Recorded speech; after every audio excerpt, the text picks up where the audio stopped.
c'est une expérience juste géniale. C'était mon premier mandat.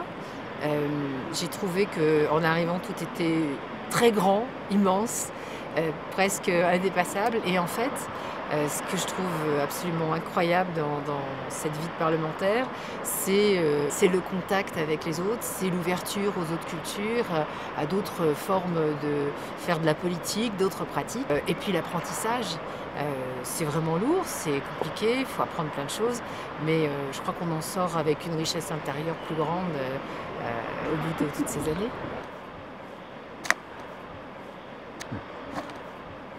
Oui, alors en même temps, vous dites c'est un lieu qui paraît lointain et fermé. En même temps, c'est sans doute le Parlement qui est le plus ouvert, c'est-à-dire le plus transparent, où il y a le plus de réunions qui sont filmées, qui sont disponibles pour qui veut bien chercher sur Internet facilement. Et là, c'est vrai qu'on est dans une démarche où pour faire progresser les dossiers, comme on est 28, qu'on a vraiment des pratiques, comme je disais tout à l'heure, différentes, du coup on est obligé de rechercher ce qui nous rassemble le mieux et ce qui est le plus utile pour les citoyens. Donc on franchit sans doute quelquefois des pas qui sont moins grands, des verres qui paraissent moins pleins, mais ils sont quand même un peu pleins et ces pas sont quand même des pas importants pour les citoyens.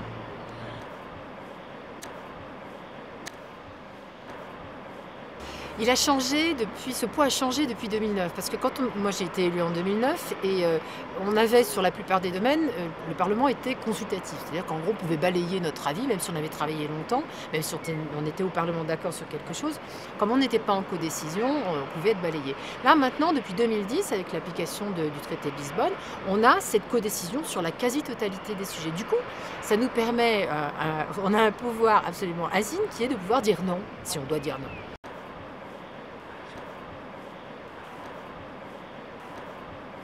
Alors, oui, il y a ce chiffre qui circule. Je crois qu'il faut être prudent avec ça, parce qu'on ne peut certainement pas regarder, vous parlez de la transposition, c'est vrai qu'il y a beaucoup de transpositions de lois européennes dans le droit national, donc dans le droit français, mais je pense que ça dépend vraiment beaucoup des secteurs d'activité. Il y a sans doute des secteurs de la loi française qui sont plus impactés par la politique européenne que d'autres. J'imagine, par exemple, ce qui concerne l'agriculture est très impacté. Donc ce pourcentage, il faut le manier avec un peu de précaution, parce qu'il est variable. Mais oui, c'est une part importante de notre législation nationale maintenant. Et donc, à ce titre, ça rend l'Europe proche dans le quotidien des gens. Ah mais c'est fondamental. De toute façon, il est toujours important de se déplacer pour voter, quelle que soit l'élection, parce que je crois qu'on a suffisamment combattu pendant très longtemps et des siècles pour pouvoir exercer ce pouvoir, pour ne pas l'abandonner.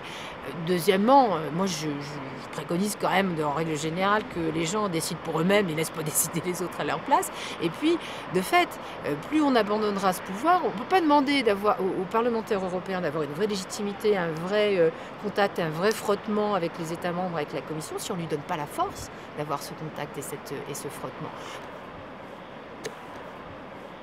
Enfin, ça fait depuis 10 ans, on a une commission qui règle son pas sur le libéralisme quand elle règle son pas, parce que le président de la commission, quelquefois, a un pas un peu lent, on va dire, sur certains domaines et refuse d'aller sur certains autres. Nous, on a une autre idée, on veut que les choses bougent, on veut réorienter l'Europe, on veut faire en sorte que ça ne soit plus un problème, mais réellement une solution dans le concret du quotidien de la vie des gens.